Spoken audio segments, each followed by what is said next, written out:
தத்துவம் அசி. உனக்குள்ளே நீ, உனக்குள்ளே அது. நீ உனக்கு உள்ளே பார். உனக்கு இந்த பிரபஞ்சம் காட்சி தரும்.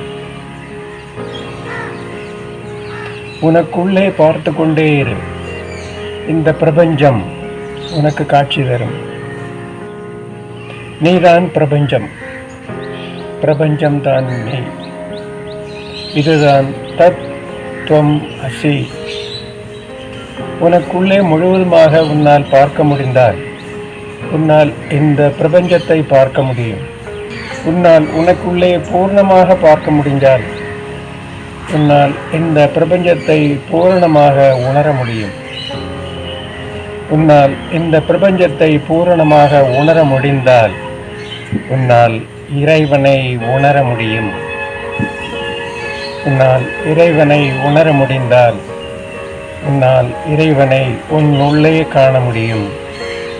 உன்னால் இறைவனை உணர முடிந்தால் அவனை உன் உள்ளே உன்னால் காண முடியும். என்று இது நடக்கிறதோ அதுதான் உனக்கு முக்தி அடையும் நாள். உன்னுடைய ஆன்ம சக்தி, உன்னுடைய பியூர் கான்சியஸ்னஸ் இந்த பிரபஞ்சத்தில் முற்றிலுமாக லயித்துவிடும். இதுதான் சம ஆதி. நீ எங்கிருந்து வந்தாயோ அதில் சமமாகி விடுகிறாய். ஆதியில் சமமாகி விடுகிறாய். இதுதான் சமாதி. சமாதி சமாதி அதுதான் முக்தி. முக்தி